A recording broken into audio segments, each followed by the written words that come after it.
Salam sejahtera buat kita semua. Saya Pendeta Romal Mailangkai. Kita akan membaca di kitab Kisah Para Rasul 1 ayat yang ke-8. Dan tema kita sepanjang bulan ini adalah Missio Dei, yang dalam acara motivasi dan inspirasi Infinity Ministry. Namun sebelum kita akan membaca bersama-sama ayat ini, kata Missio Dei itu sebenarnya berasal dari kata Latin yang dalam teologi Kristen itu berarti adalah misi Allah. Nah, konsep ini menekankan bahwa Allah adalah pertama-tama yang memiliki misi untuk menyelamatkan dan memulihkan dunia ini. Dan misi merupakan hatinya Tuhan. Dialah yang menginisiasinya.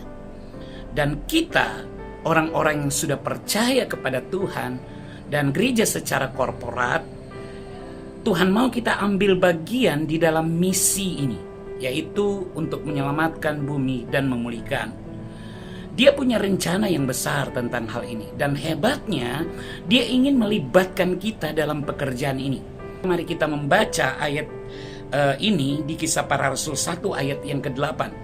Tapi kamu akan menerima kuasa kalau Roh Kudus turun ke atas kamu.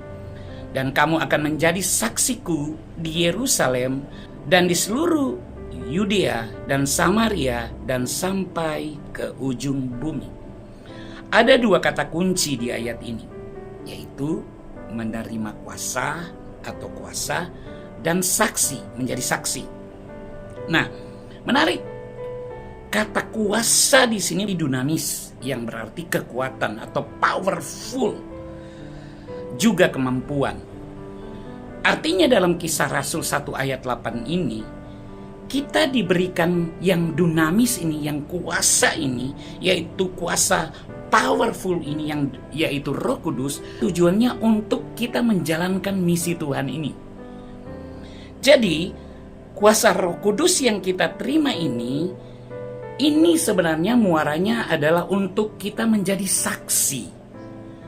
Memang kuasa Roh Kudus bukan hanya bersifat pribadi buat kita, tetapi muara dari kuasa Roh Kudus dicurahkan kepada kita adalah supaya kita menjalankan misi Tuhan ini. Dan yang kedua adalah kata saksi, saudara-saudara.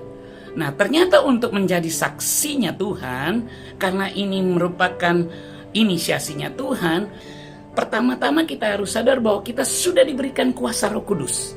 Oleh karena itu kita tidak perlu takut, kita tidak usah khawatir, karena kita telah diberikan hak istimewa, privilege ya. Artinya hak istimewa sebagai orang yang akan menjalankan misi Tuhan ini.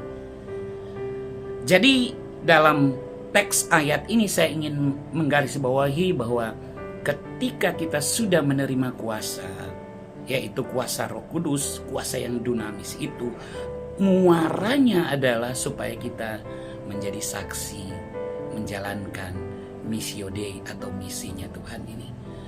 Dan kalau ditanya, orang-orang yang punya hak istimewa di hatinya Tuhan adalah orang yang menjalankan Missio Dei ini. Karena kita diberikan privilege, yaitu kuasa Roh Kudus, untuk memampukan kita menjadi saksi dimanapun kita berada. Pesan saya hari ini, jadilah saksi, karena kita adalah orang-orang istimewa di hadapan Tuhan.